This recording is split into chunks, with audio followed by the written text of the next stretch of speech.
What's going on YouTube? Warstorm here coming at you guys in another video. Today I'll be talking about the new TCG ban list. So finally we are going to have a new ban list. This is actually pretty interesting because we do have the sneak peek for the next set Rising Rampage, not in the not too distant future, very soon. So this ban list is actually going to be in effect for those of you going to sneak peeks.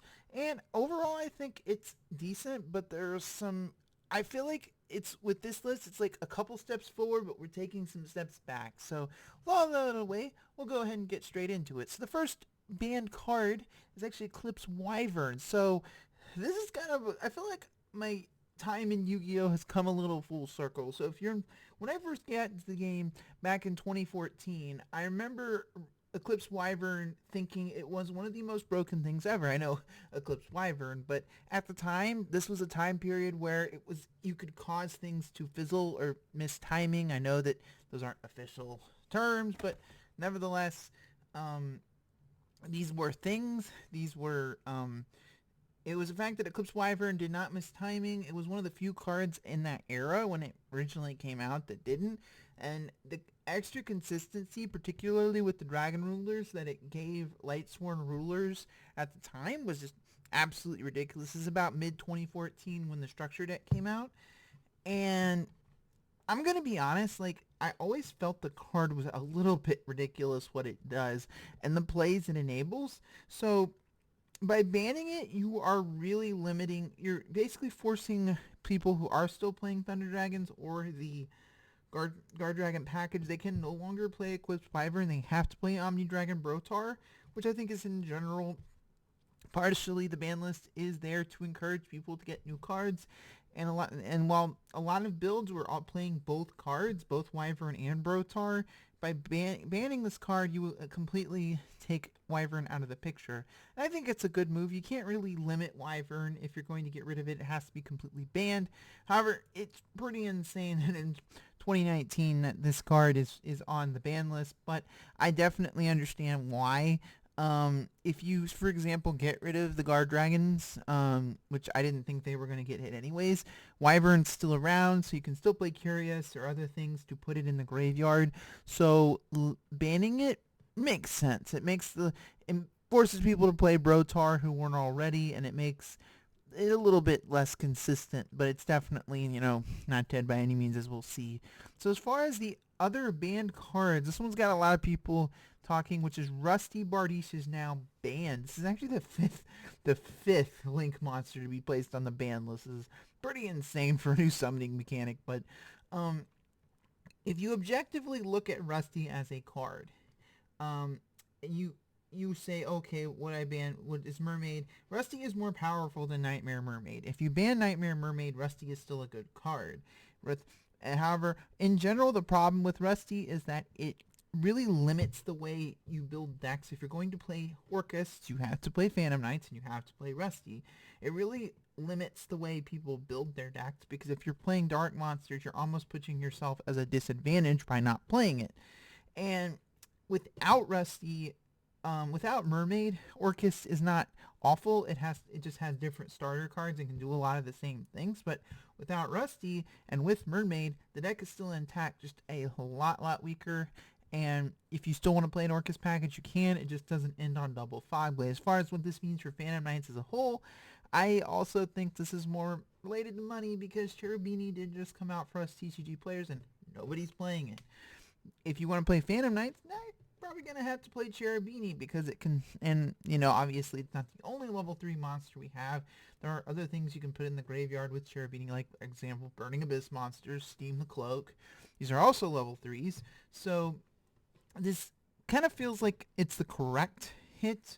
And I am kind of curious though that the one thing I am kind of curious though is that Rusty is banned, but the rank up magic for Phantom Knights is still banned as well.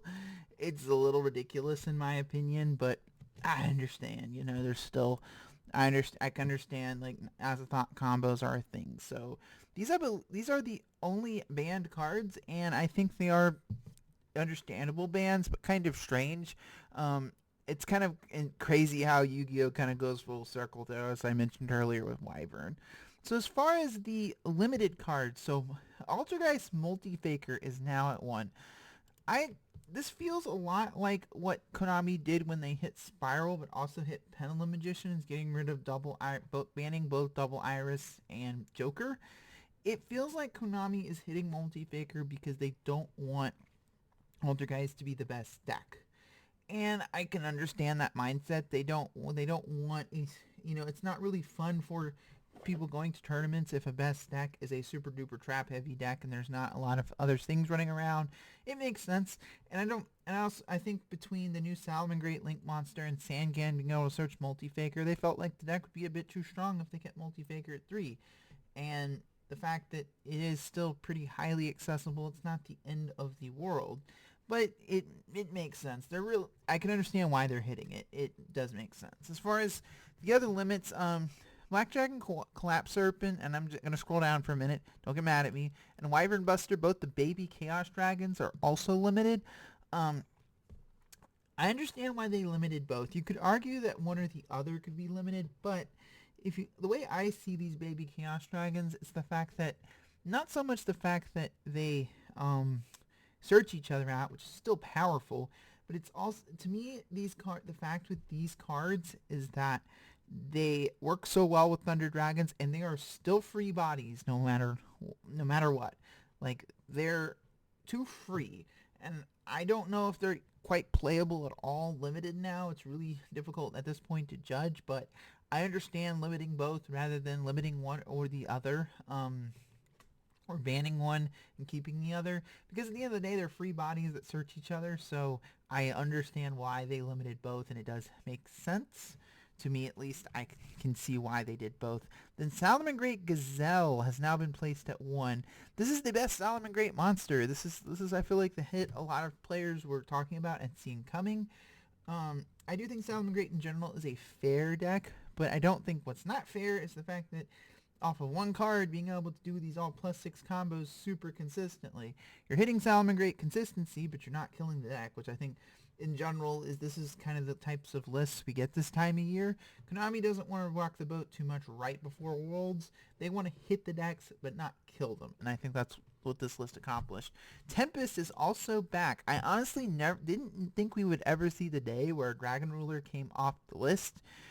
But I'm going to be honest, I still feel that Blaster is the least powerful of the bunch, but I understand bringing Tempest back. With Wyvern banned, and I think Tempest is perfectly fine. I mean, yes, you can grab it from the deck with LP, but that's not really super fantastic in 2019. You'd much rather be grabbing Destrudo or Brotar, I think.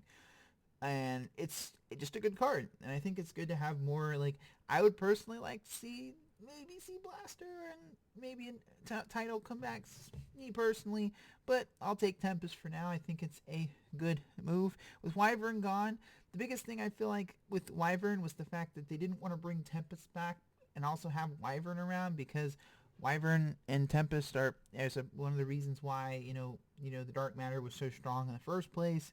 So I think this was like making sure to getting rid of Wyvern and also bringing back Tempest. I feel like it's got a lot to do with each other.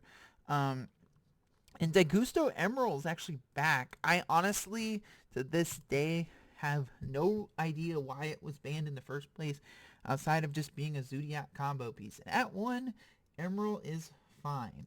The biggest thing with Emeril was that if you had multiples, it was really consistent and did some really loopy things. But with one Emeril, just one, it's fine. And I think it's a good thing to have a monster like this that can recycle your combo pieces. I think is perfectly fine. And I think that we are also in 2019 where rank 4s aren't something that is super consistent outside of maybe Pendulum Magicians, which you can argue even that case. But being able to recycle your one of extra deck monsters, like, for example, Electromite, is pretty good. And I'm glad to have the card back. Honestly, I think I had a secret rare for ages and I never actually summoned it. Well, now I might have the chance. It's a pretty cool card, and I'm glad to see Emeril back. Honestly, I felt like it got a raw deal in the first place, kind of like Exciton Knight did back in the day. Then some more limits. So we have Salmon Great Circle going to 1. This is kind of like the quick play search card they have. More consistency hits the Salmon Greats.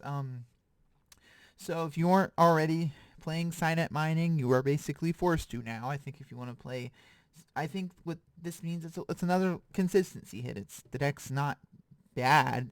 It's still decent. It's just a lot less consistent. And I think that's in general kind of what this list does. I think I don't know. I think it might be a little overkill, but I don't really see a huge problem with it. I'm no Salmon grade expert, but I do think that the deck has plenty of. I think this in general. I think what these hits also do is, force players to adapt and play. I don't really think Konami likes it when a new structure deck comes out and people are almost all playing the same. There's very little variance in terms of monster lineup, so that's what this does. It just makes people play something else, which I think is a good thing. And Sky Striker Mecha Modules multi-roll. This was something I said should happen, and it is happening. I felt like multi-roll was the card, but by limiting it, you are not killing Sky Striker by any stretch of the imagination, because Engage is still at 3, Anchor is still at 3, and while it's a lot more fragile, the deck is still going to be playable. That's the main thing. And now, that being said, it does hurt being at 1 because now you're going to have to use Engage more to search it as opposed to getting other things from the deck, which is a lot less consistent. I think if you're going to continue to play Sky Striker at all, I think you're going to need, if you haven't been playing something to resurrect your Kagari, you're more than likely going to have to now. I think that Magnet Reverse and Monster Reborn are probably cards you're going to want to have in your Sky Striker deck, but I don't think the deck is dead by any means. Not at all. I don't think this hurts the deck all that much. It just makes the deck a little bit less consistent, which I think is the goal of a ban list. I don't think the deck's dead, just a little bit less consistent. Then the limitations I disagree with the most on this list is Terraforming and Trickstar Light Stage. Now, Terraforming, I feel like it was fine where it was. It wasn't really having a major impact. Sure, it is good. Now, I think this, again, you could argue this is possibly a hit to Sky Striker because losing Terraforming means less access to the field spell. And on top of that, you have a lot of these other decks that are running around, such as Endymion with playing Zefra cards, or maybe an Endymion variant playing something like the field spell. The point is, Terraforming is a super duper consistency card for a lot of these decks that play field spells. And on one hand, you could say, well, Konami's kind of gotten off of their overtuned field spell kick. But at the same time, Terraforming has effectively become a Rhoda for a lot of different decks. So by limiting Terraforming, you're making some of these decks a little bit less consistent. Decks that are splashing field spells, it's not going to really be viable anymore. And I think that's the general thing Konami's trying to do. Light Stage, I don't understand why it's on the ban list. I kind of get it because Light Stage was a splashable card in Orcust, and it was kind of running around as a more generic kind of staple card because now that we have Trickstar Carabine, it was starting to become something you could kind of splash in a lot of different decks, and there tends to be, Konami doesn't always like that. So it kind of sad to me because I feel like it doesn't really belong on the ban list, but I understand. It's something just you kind of have to accept and move on. Metaverse is also limited. Again, this is another hit on field spells. This also hits Mystic Mine. You're going to have a lot less... you're going to see... I don't think that I personally don't think Mystic Mine was a very good deck. I don't think the ban list, should have had cards from the deck on the ban list. But limiting Metaverse really basically kills off the deck in terms of it being viable at all because... you no longer have Trap Trick. You no longer have 3 copies of Metaverse in your deck. You only have 1 copy of Terraforming. I just can't see the deck being viable anymore. You still have Lilith, I guess, but I just think this is effectively just killing off Mystic Mine. The burn variants and some of the more annoying stuff. That's really all it does, and I don't think it's something that's really an issue. But I understand why it's limited. The semi-limit section, you guys know how I feel about these semi-limited cards. I think Konami really took a step back in this section. I feel like I don't like having cards at 2 because I feel like it barely hits the consistency. Math says that semi-limiting a card, if you're talking about a 5-card hand, you're talking about 22% as opposed to 33% in terms of consistency. So semi-limits outside of cards like Malicious or maybe like Card Trooper back in the day don't accomplish what they're what you think they do. They aren't really, they're pointless in my opinion. So I feel like Konami really took a step back putting all of these cards in the semi-limit section. So Chaos Emperor Dragon, I don't know why they semi-limited. Are they really... Thunder Dragons aren't really playing. They're playing the prize card if they have it. So I don't really understand why you can't just put this to 3. They aren't... No one's really playing it as it is, so you don't really need to just put it to 3. Semi-limiting the danger is a really dumb move. Now, I understand why they took this half step, because the Megatins are coming, and they don't want to hurt their Megatin sales. They can't limit these cards because it'll hurt their Megatin sales.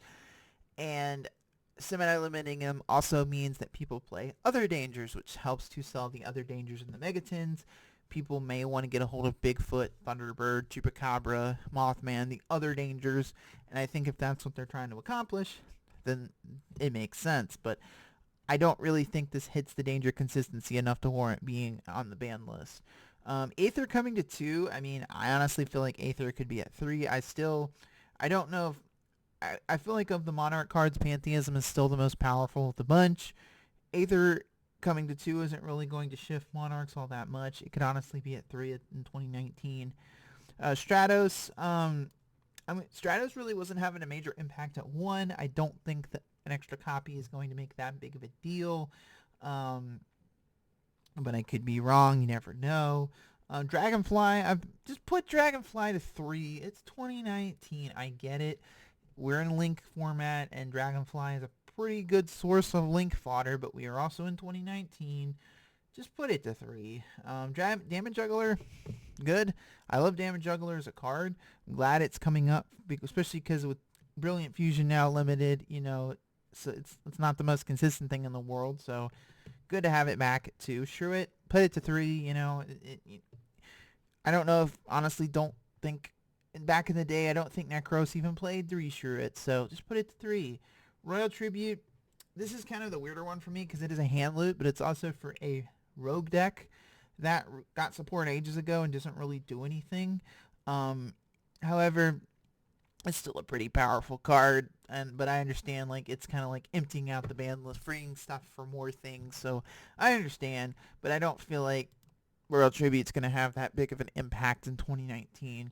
Cleefort Scout finally off the list. It's about time. I mean, Clees aren't really going to do anything, and they need their basic deck function. They kind of need their Scout to function again.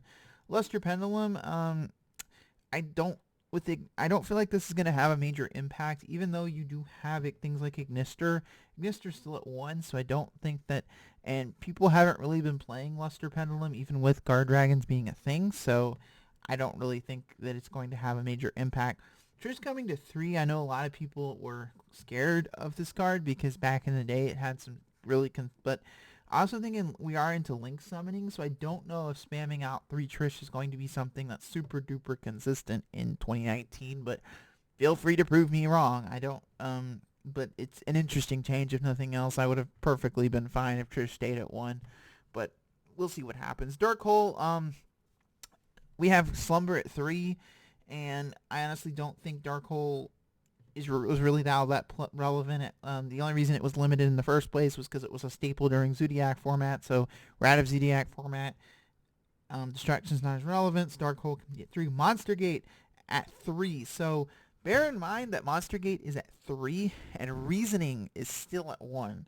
So think about it. So if you're unfamiliar with Monster Gate, it's an old card that you used to see playing Infernoids. The main reason it's been on the ban list for ages is because of some of the FTKs it would enable and some other things, but into 2019, Monster Gate I don't feel like is a super duper, still a ridiculously powerful card for a lot of these different mill decks because you just tribute a monster and just mill until you hit something.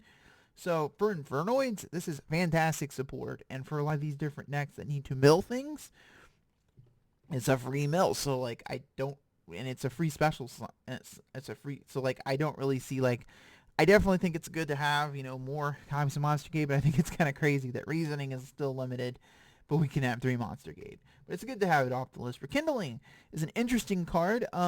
It's been limited, I believe, since 2014. It's been a long time, but it's been on the ban list for a very long time. It's interesting to have it back. I think this is to help push the Fire Fist cards that are coming out. in the not too distant future to bring those back. I think Rekindling's more than likely going to get reprinted in that set.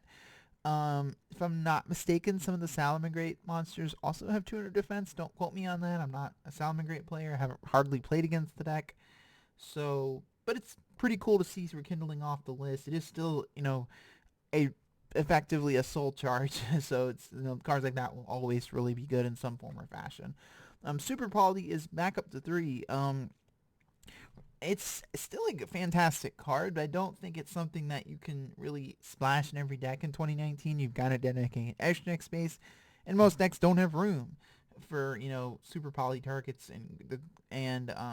I think it's good to have cards like this in the game that you can potentially side deck for board breaking, but it's not something that needs to be really on the ban list really. And Solemn Judgment coming to 3, we have come full circle. Solemn Judgment coming to 3, I really like this because I think it's good to have powerful trap cards off the ban list.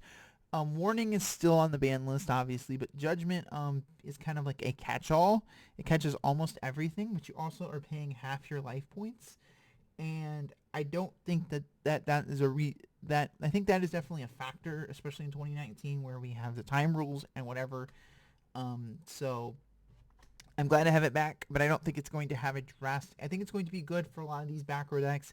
To be able to have a flat negate for almost anything is pretty dang nice. And I do think with the cost the card has, it's pretty nice. I think it's a good thing to have it back at 3. So anyway, guys, about comes to the end of the video today. My summary on the ban list, I think it's pretty good. I don't think that it's perfect. I'm not a fan of the semi-limits. I personally hate the semi-limit section. I think it is utterly pointless. But I understand most of the changes. I think I'm pretty happy with it. I'm just more interested to see where the format goes from here. And overall, I think it's a pretty good ban list. But not perfect, but good. So anyway, guys, as always, I hope you guys did enjoy this video today. And it's Orstorm signing out.